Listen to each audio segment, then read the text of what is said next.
Bonjour et bienvenue sur ma chaîne Nicole Senior Inspire. Alors ici nous parlons de beauté, de bien-être et d'entrepreneuriat après 50 ans. Alors lors de ma dernière vidéo, on a parlé de déclic et je vous disais que moi mon déclic je l'ai eu à 50 ans. C'est-à-dire qu'à 50 ans j'étais veuve, ça faisait 10 ans. Et j'étais prise en charge complètement par les membres de ma famille, dont un en particulier, et des amis, dont un en particulier. Et j'avais des enfants à charge, donc ils s'occupaient de tout. Alors, le déclic est venu, comme je vous ai dit, à 50 ans, et c'est venu d'un de mes amis, mon ami dont je vous parle. Parce qu'il se trouve que, comme je vous disais, un déclic, peut venir de partout, de n'importe où. Dieu nous parle à travers tout ce qui se passe autour de nous. Ça peut être au détour d'une conversation, ça peut être au détour même une querelle, ça peut être en route, rencontrer quelque chose. Le plus important, c'est qu'il faut être attentif à ce qui se passe autour de nous. Alors moi, le déclic, un jour, je suis à la maison, mon ami m'appelle, il me dit « Nicole, qu'est-ce que tu fais ?» Là, il devait être 11h du matin. Je lui dis « Écoute, je suis dans mon lit et je regarde la télé. » Il m'a dit cette phrase, tu sais maman, continue de dormir, reste dans ton lit et tu verras tout ce dont tu as besoin, tu l'auras dans ton lit. Alors sur le coup, ça ne m'a pas parlé du tout, j'ai continué de dormir, j'ai continué de regarder ma télé, à midi je me suis levée pour aller manger. Et quelques jours après, cette histoire m'est revenue, je me suis dit mais attends, pourquoi est-ce qu'il me dit ça? Là j'ai compris que en fait, ce qu'il voulait me faire comprendre, c'est que bien qu'il s'occupe de mes enfants et de moi, il est important que je me lève et que je me trouve une activité, quoi. Donc là, je suis allée sur Internet. J'avais déjà une passion et j'ai cliqué sur cette passion-là. J'ai trouvé une formation et je suis allée me former. Et 1 an après, j'ai ouvert mon entreprise. Et 5 ans après, j'avais ma maison. Et comme je vous ai dit, j'ai toujours demandé à Dieu de me donner un toit, de quitter la location, de me donner une case. En fait, moi, je demandais une case. Je ne demandais pas une maison luxueuse, machin. Non, je voulais une case pourvu que je quitte les tracasseries de la location. Et je peux vous dire que 5 ans après, j'ai eu ma maison et ce n'est pas une case. Donc, Dieu m'a donné au-delà de ce que j'avais demandé. Donc, c'est de là que je parlais de mon déclic. Et lors de ma dernière vidéo, j'ai fait une vidéo où je disais il faut pas chercher à savoir d'où me viendra l'argent, où est-ce que je vais trouver les moyens pour réaliser mon projet. Non.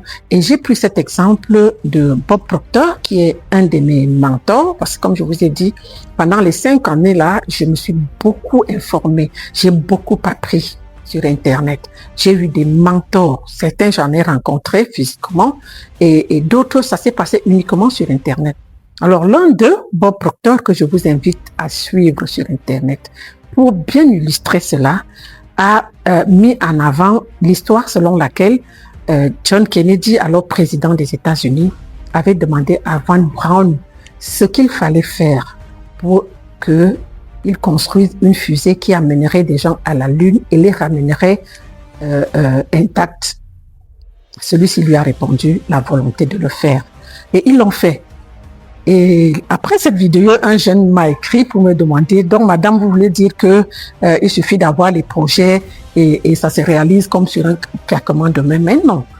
En fait, ce qu'il faut savoir, c'est que quand on a la volonté, le reste vient. Parce que je peux vous dire, le jour où j'ai décidé de construire ma maison, j'avais pas d'économie, mais j'avais tellement envie, j'avais tellement la hargne, je voulais tellement quitter la location que je ne peux pas vous dire comment j'ai fait pour construire ma maison, mais je l'ai fait. Donc, c'est pas de dire que non, tu as un projet, tu vas te mettre sur Internet, tu regardes TikTok, tu ris, tu fais des choses. Non, il faut être focus. Un autre de mes mentors, Roger Lanois, il nous a appris lors des séminaires à être focus sur ce dont on a besoin. Être focus, ça veut dire penser tout le temps à ce dont on a besoin. Et quelqu'un d'autre disait que nous devenons ce dont nous pensons très souvent. Donc le focus, en fait, la volonté de le faire, ça veut dire qu'on se donne les moyens effectivement d'y arriver. Et un autre de mes mentors, Deepak Chopra, docteur Deepak Chopra, qui est un philanthrope qui aide beaucoup, beaucoup.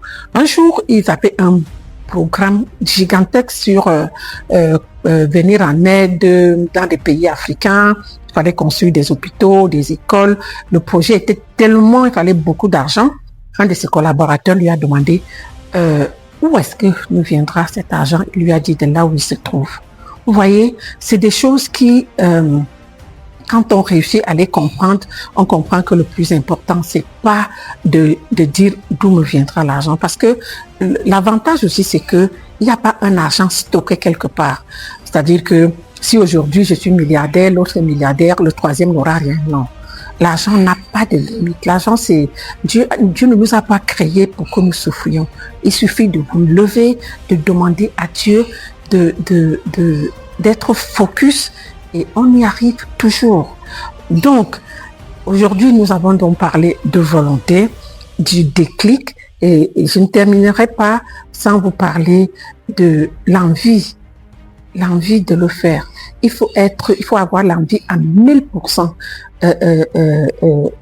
Roger Lanois nous disait que 100% c'est ce que tout le monde projette, quoi. Il faut y aller à 1000%. Tu te lèves le matin, tu penses à ton projet. Le soir, tu penses à ton projet avant de dormir. Tu médites sur ce dont tu as besoin. Et le reste viendra tout seul. Il n'y a pas la magie, il n'y a pas de secret autre que ça. Moi, j'en suis la preuve, je l'ai vécu et je l'ai fait. Alors, si je l'ai fait à 50 ans, ceux qui l'ont compris avant, tant mieux. Moi, ce que j'ai compris à 50 ans, il y en a qui l'ont compris à 30 ans. Tant mieux. Mais moi, je l'ai compris à 50 ans et je ne me suis pas laissé faire. J'aurais pu me dire, voilà, il ne me reste plus qu'à pousser mes enfants et après, ils se chargeront de me prendre en charge. Non, je me suis levée à 50 ans. Aujourd'hui, à 60 ans et plus, je continue d'avoir les projets plein la tête. Je n'arrête pas. Je cours à gauche et à droite. C'est ça. Mais je prends beaucoup le temps de me reposer. Alors, à très bientôt pour une autre vidéo. N'oubliez pas, abonnez-vous, retrouvez-nous, les seniors, pour plus d'informations relatives à notre vie. Bye bye.